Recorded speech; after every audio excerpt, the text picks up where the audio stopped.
Hey guys, welcome to the news segment जिसमें हम लोग बात करेंगे सीआरपीसी सेक्शन 144। हम लोग अक्सर देखते हैं वर्ड यूज़ किया जाता है कि कर्फ्यू लग गया है, इस एरिया में कर्फ्यू लग गया है, 144 लग गया है, धारा 144 लग गई है। इसका मतलब क्या होता है ये हम लोग आज जानेंगे।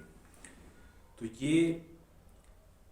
Code of criminal procedure 1973 deal करता है section 144, power to issue order in urgent cases of nuisance और अप्रीहेंडेड डेंजर। आशंकित खतरे के अर्जेंट मामलों में आदेश जारी करने की शक्ति।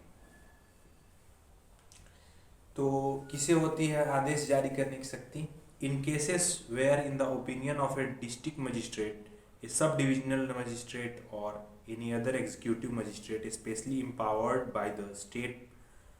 government in this behalf, there is sufficient ground for proceeding under this section and immediate prevention or speedy remedy is desirable. Such magistrate may, by a written order stating the material facts of the case and served in the manner provided by section 134, direct any person or to abstain from a certain act or to take certain order with respect to certain property in his possession or under his management, if such magistrate considers that such direction is likely to prevent or tends to prevent obstruction, annoyance, or injury to any person lawfully employed, or danger to human life, health, or safety, or a disturbance of the public tranquility, or a riot or an offense. मतलब अगर SDM को या फिर district magistrate को ऐसा लगता है कि कोई खतरा आशंकित है, कोई असेंबली गैदर हो रहा है, उसमें अगर हथियार के साथ कोई असेंबली कर रहा है, तो अगर उसे लगता है तो वो उसे ख़त्म कर सकता है। Power to issue order in urgent cases, उसे ऐसा लगता है कि पब्लिक सेफ्टी के लिए खतरा है, तो वो सेक्शन 144 लागू कर सकता है। An order under this section may, in case of emergency or in cases where the circumstances do not admit of the serving in due time of a notice upon the person against whom the order is directed, to be passed ex parte। तो ऐसा emergency के दौरान होता है अक्सर कि emergency लागू हो जाए तो भी ऐसा 144 लागू हो जाता है। An order under this section may be directed to a particular individual or to persons residing in a particular place or area, or to the public generality where frequenting or visiting a particular place or area। इस धारा के अधीन आदेश किसी विशिष्ट व्यक्ति को या किसी विशेष स्थान या क्षेत्र में निवास करने वाले व्यक्तियों को अथवा आम जनता को जब वे किसी विशेष स्थान या क्षेत्र में जाते रहते हैं या जाएं तो निर्दिष्ट किया जा सकता है। कि मान लीजिए कोई ऐसे पब्लिक फिगर हैं जैसे राहुल गांधी हुए या मोदी जी हुए, वो किसी ऐसे एरिया में जा रहे हैं जहाँ पे लग रहा है डिस्ट्रिक्ट मजिस्ट्रेट को या फिर एसडीएम को कि ऐसा एप्रीहेंडेड डेंजर है, कि खतरा आशंकित है, तो वो उन्हें जाने से वहाँ मना कर सकते हैं ताकि वो पब्लिक सेफ्टी और पब्लिक इंटरेस्ट के लिए ऐसा वो कर सकते हैं। No order under this section shall remain in force for more than 2 months from the making thereof. और सेक्शन 144 2 महीने से ज़्यादा तक लागू नहीं रहेगी, 2 महीने मैक्सिमम। ये टेम्पोररी नेचर होता है, उससे पहले भी 10 दिन में भी ख़त्म कर सकते हैं, 15 दिन में भी ख़त्म कर सकते हैं। Provided that if the state government considers it necessary so to do for preventing danger to human life, health और safety,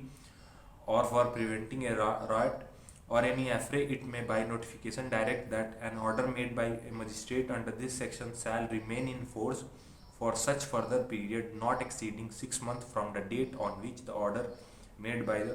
magistrate would have but for such order expired as it may specify in the said notification।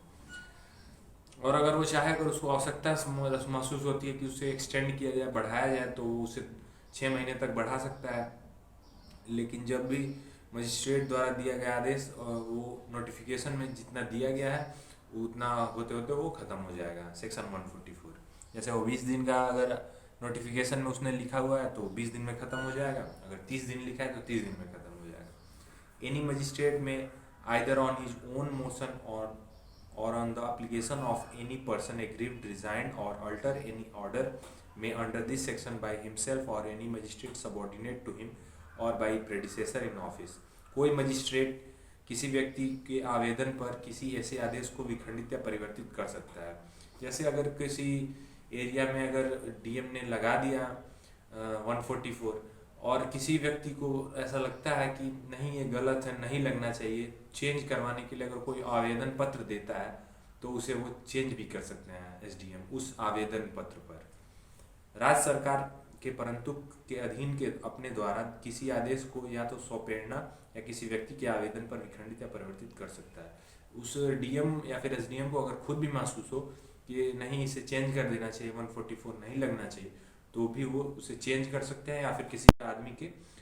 किसी व्यक्ति के आवेदन पत्र पर भी ऐसा कर सकते हैं। Where an application under subsection 5 or subsection 6 is received, the magistrate or the state government, as the case may be, shall afford to the applicant an early opportunity of hearing before him or him either in person or by pleader, and case may be rejects the application wholly or in part, he or it shall record in writing the reason for so doing.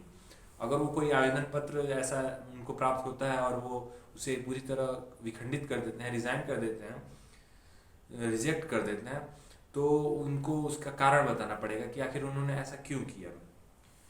और इसके अलावा एक है 144A जो कि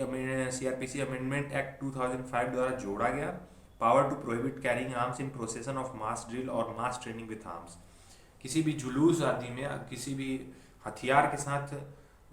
जाना या फिर शक्ति प्रदर्शन करना पूरी तरह प्रतिषेध है, ये 144A कहता है। द डिस्ट्रिक्ट मजिस्ट्रेट में whenever he considers it necessary to do for the preservation of public peace or public safety or for the maintenance of public order by public notice or by order prohibit in any area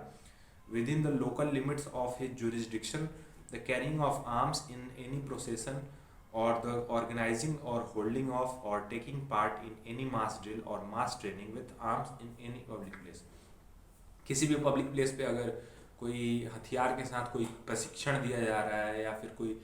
जुलूस निकाला जा रहा है तो उसके संबंध में district magistrate उस पर रोक लगा सकते हैं। A public notice issued on an order under this section may be directed to a particular person और to person belonging to any community party और ऑर्गेनाइजेशन। इसके संबंध में उस जुलूस या प्रशिक्षण को रोकने के लिए सेक्शन 144A में डिस्ट्रिक्ट मजिस्ट्रेट उस आदमी को व्यक्तिगत उसको दे सकते हैं नोटिस, या फिर उस पार्टी को या फिर उस ऑर्गेनाइजेशन को जो भी ऐसा करने वाली है उसको वो नोटिस दे सकते हैं। No public notice issued on an order made under this section shall remain in force for more than 3 months from the date on which it is issued और मेड। जो भी नोटिस इस मामले में दिया जाएगा वो 3 महीने से ज़्यादा के लिए लागू नहीं होगा। जारी करने के तारीख से लेकर 3 मास से अधिक के लिए वो प्रभावित नहीं रहेगा। The state government may, if it considers necessary so to do for the preservation of public peace or public safety or for the maintenance of public order by notification that a public notice issued or order may be by the DM under this section shall remain in force for such further period not exceeding 6 months from the date on which such public notice or order was issued on or made by the DM would have but for such direction expired as it may specified in the said notification। जैसा कि पहले कहा गया था 144 में कि notification में जितने दिन के लिए वो 144A लागू कर रहा है उतने दिन के बाद वो एक्सपायर हो जाएगा नोटिफिकेशन जितना वो स्पेसिफाई किया गया है। द स्टेट गवर्नमेंट में subject to the such control and direction it may deem fit to impose to general by general or special order delegate its power under subsection 4 to the district magistrate। State government को अगर ऐसा लगता है कि उसकी शक्तियों को district magistrate को डेलीगेट कर देना चाहिए तो वो ऐसा कर सकते हैं, मतलब उनको प्रत्यायोजित कर सकते हैं, उनको अधिरोपित कर देंगे कि वो ऐसा करने। इसमें जो वर्ड आम यूज किया गया है वो section 153AA Indian penal code के में उसको डिफाइन किया गया, उसका अर्थ वहाँ समझाया गया आईपीसी। सो आप लोग जैसा कि जान रहे हैं यूपी जुडिशियरी का एग्ज़ाम आ रहा है आगामी 12 फरवरी 2023 को, उसका प्रीलिम्स का परीक्षा है, तो उसमें ये सब क्वेश्चन बहुत पूछे जाते हैं इससे रिलेटेड कि curfew, right, affray, what is section 144, तो उसके लिए बहुत इंपॉर्टेंट है। So stay tune, hope you like the video,